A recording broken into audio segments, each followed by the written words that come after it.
The Samsung Galaxy S20 lineup was announced a couple of weeks ago. 3 different models, 3 to 4 cameras, no headphone jack, and the list goes on and on. However, this made me wonder, are the new models worth the hefty price tag when Samsung is still selling the S10 models as a budget lineup that is equivalent to last year's S10e when it comes to price? Let's take a quick look at the S20 lineup versus saving your money and A, either keeping or B, buying the S10 lineup. I'm Matthew with Cool Stuff, and this is my S10 versus S20 lineup comparison.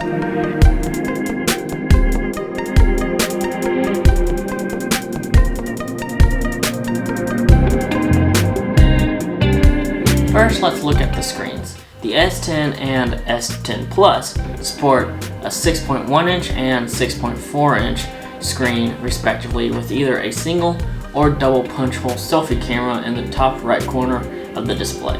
Samsung has been known as the king of smartphones screens. In fact, many phone manufacturers buy their screens from Samsung. However, Samsung saves the best screens for their own phones.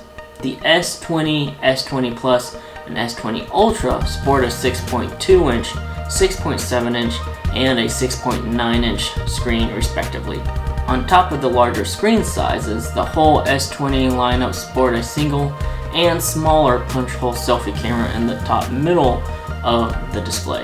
If I remember correctly, I believe that the second selfie camera on the S10 Plus was more used as a time-of-flight camera rather than a second wide-angle lens. Still, I wish that at least the S20 Plus or S20 Ultra had that second camera to make self-portraits slightly better, to give you that depth perception. The screens themselves are just as good as the previous S10 models, the best in the business.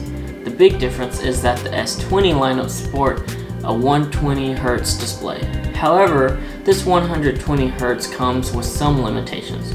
You can only have the screen at 1080p instead of the full UHD resolution. Instead of giving the UHD the option to have it at 90Hz, Samsung only allows UHD at 60. Kinda sad, but at least you can have 120Hz at 1080. And on a smaller screen, it doesn't really make a whole lot of difference. If we turn the phones around, the huge difference is the placement of the cameras, along with the cameras themselves. On the S10 lineup, the cameras were placed in the top center in a line going across the rear of the phone. That has now changed, as the S20 lineup sports a massive camera module, just like the iPhone 11 and the Google Pixel 4 lineups. The camera on the S10 were great cameras already. They competed with the likes of the Google cameras, also known as the king of cameras. The S10 lineup now sports not just 3 lenses, but a 4th lens with the S20 Ultra. Unless you're super into high resolution photos, the camera on the S10 lineup are very good. Yes, the Ultra has a 180 megapixel camera, but when it comes to the actual photo capabilities, those 108 megapixels get pushed down to a lower megapixel count photo with better details. Many other phones do this too. The photo itself is shot on a lens that is a higher megapixel, but the photo is pushed down to a 16 megapixel shot with pixel binning. The big thing with the cameras is the zoom capabilities. The S20 and S20 Plus can space zoom up to 30 times. Basically, they're named for hybrid zoom without losing too much details. The S20 Ultra can space zoom up to 100 times. In my opinion, unless you're trying to be ultra creepy, this major space zoom is pretty over excessive. If we turn to video capabilities of both phones, the S10 lineup was able to shoot 4K at I believe 60 frames per second, which is great. The super steady mode, the video was really smooth without needing a gimbal, which was awesome.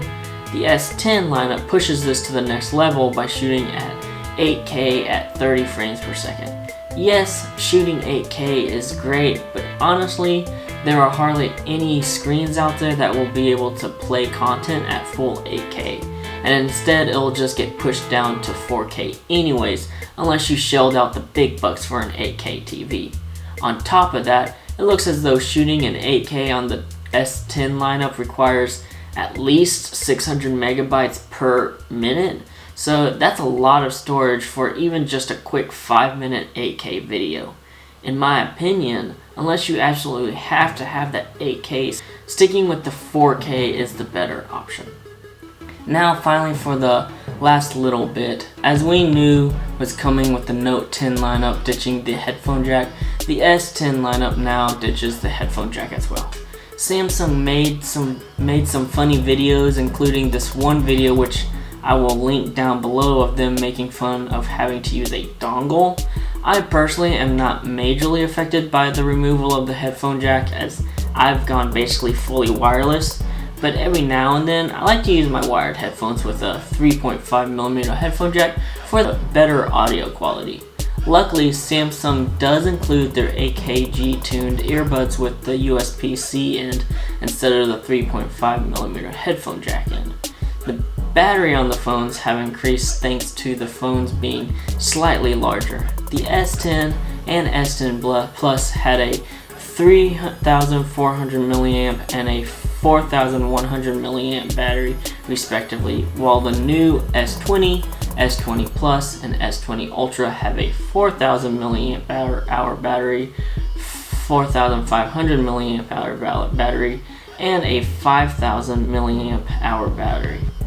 And of course, the chipset on the S20 lineup has been updated from the Snapdragon 855 on the S10 lineup to the new Snapdragon 865.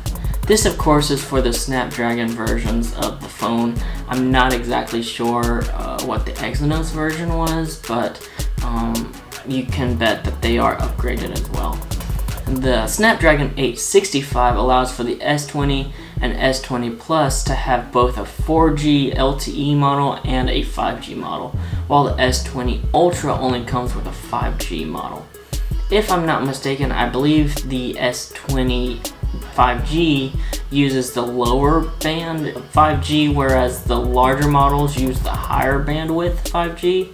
So the question is the new S20 lineup worth shelling out that major cash of either $999, $1,199, or $1,399 starting prices with no trade-in? Or is the S10 lineup good enough to either keep your S10 phone another year or buy an S10 phone at a heavily discounted price of $749 or $849? I'm banking that once the S20 phones are actually made available and not pre-order only, the S10 lineup will be even more heavily discounted. In my opinion, my S10 Plus is still an amazing phone from the screen to the camera to everything in between. Honestly, I would keep my phone another year and wait for the 2-year contract to expire and get next year's Galaxy phone, but that's just me. The only phone that would be somewhat worth the price might be the S20 Ultra, but this is a question for you to decide. Thanks for watching. This has been my S10 versus S20 lineup after the hype comparison. If you like this video, go ahead and give it a thumbs up. If you want to see more, go ahead and subscribe. Hit that bell icon to be notified when I post a video. I try to post every other week, if not every week, so be sure to stay tuned. Anyways, thanks for watching. Peace.